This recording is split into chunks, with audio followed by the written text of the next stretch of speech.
नमस्कार, बखरलयमध्ये आपल्या सर्वांचं मनापासून स्वागत। शिवसेनेचे युवासेना जिल्हा प्रमुख असणारे निलेश घारे यांच्या गाडीवरती काल फायरिंग झाल्याची घटना घडलेली आहे। मी सध्या पुण्यातल्या वारजे भागात आहे। वारजे परिसरातील गणपती माता परिसरात त्यांचं युवासेनेचं ऑफिस आहे आणि या ऑफिस बाहेरच त्यांची 4 चाकी थांबली असता रात्री 11:15च्या सुमारास त्यांच्या गाडीवरती फायरिंग झालेली आहे। सध्या या सगळ्या घटनेचा पोलीस तपास सुरू आहे। मात्र ही फायरिंग नेमकी कशामुळे घडली आणि काल दिवसभरात नेमकं त्यांच्या बाबतीत काय काय घडलं हे सगळं आपण त्यांच्याकडनं जाणून घेऊया। या सगळ्या घटनेनंतर त्यांनी स्वतः या सगळ्या घटनेची घटनाक्रम सांगितलाय, जाणून घेऊया।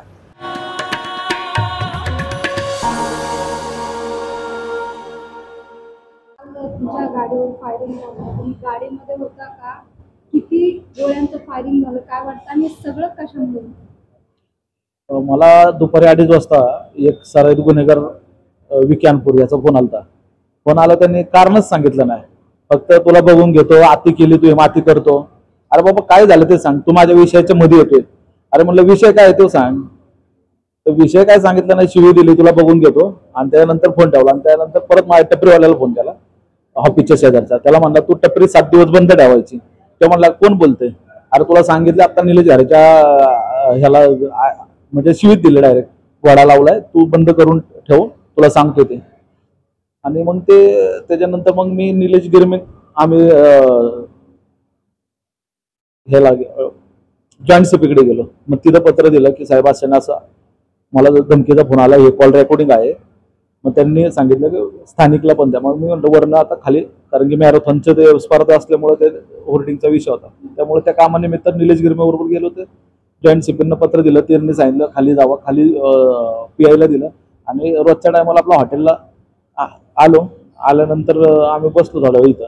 आणि नंतर मग ऑफिसला एका आपलं करण म्हणून पोरगे त्याचे आणि नारायण ह्या पोरांची ही पिणारी पोर आहेत, यांच्या थोडी बाचबाच झाली। ते मला फोन केला, म्हणला भाऊ या नाराला सांग बरं का, नाही तर त्याला तू बघ म्हणला, तर त्याला याचा वधव बनव। म्हणलं कामदारा पेऊन काहीतरी भांडणं बिंडणं करू नका। मग त्यांची भांडणं मिटवतात गाडीतनं उतरलो, ऑफिसमध्ये गेलो।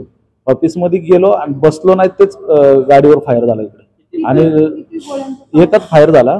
आणि लगेच पोरं पण 7-8 पोरं होती पुढं, हा एक होता, यांनीच बघितलं सगळ्यात पहिलं। मग हा ऑफिसमध्ये पळत आला, 4-5 जण म्हणले भाऊ गाडी बाहेर आला। मग मी बाहेर पळत आलो, तर यांनी मला बाहेर येऊन नाही दिलं, आतमध्ये ढकललं, भाऊ तू नको येऊ, आणि बाहेरनं कडे लावली। 11-11:30च्या दरम्यान, 11:30च्या दरम्यान। आणि तुम्ही कुठे होतात आणि ऑफिस तुमचं, तुम्ही गाडीमध्ये होता? नाही, गाडीत नव्हतं, ऑफिसमध्ये गेलो। सगळा प्रकार कुठं घडला? आणि गणपती माता चौकात माझ्या ऑफिसच्या समोरच। तर निलेश घारे जे शिवसेनेचे युवासेनेचे उपजिल्हा प्रमुख आहेत, त्यांच्या गाडीवर काल फायरिंग झालं, काय नेमकं सगळं प्रकार आहे? त्यांना काल दुपारी धमकीचे फोन पण आले?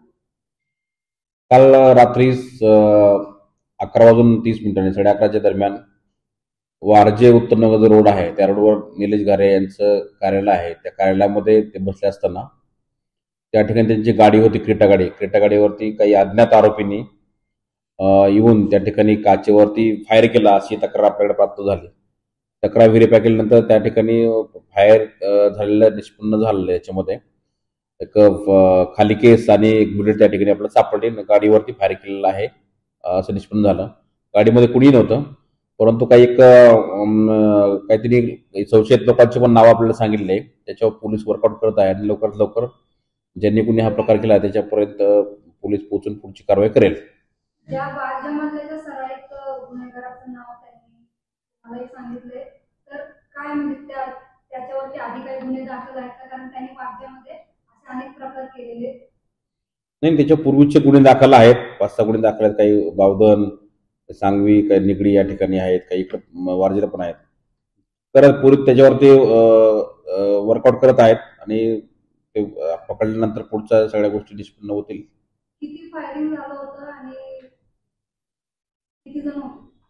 1-2 लोकांचं त्यांनी सांगितलेलं आहे, सीसीटीव्ही मध्ये पण आपल्याला दिसत आहे। आणि एक बुलेट फायर झालेली त्या ठिकाणी निष्पन्न होत आहे। याच्यामध्ये काही राजकीय वगैरे काही दिसत नाही, परंतु नक्की यात काही हेतू काय आहे, तर हे ज्यावेळेस ते पकडले जातील त्यावेळेस नंतर चौकशीमध्ये आपल्याला निष्पन्न होईल।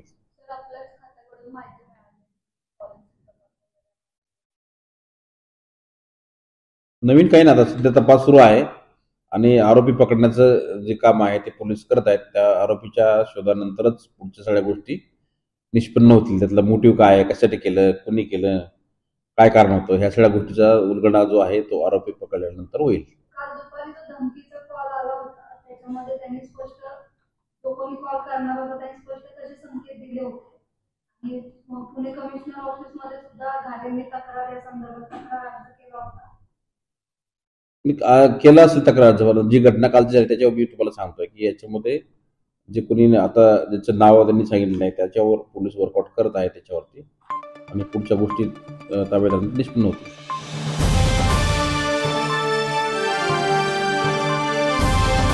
समाजकारण, प्रशासन आणि राजकारणातल्या अचूक विश्लेषणासाठी बखर लाईव्हच्या सोशल मीडिया प्लॅटफॉर्म्सना लाईक, फॉलो आणि सबस्क्राईब करा.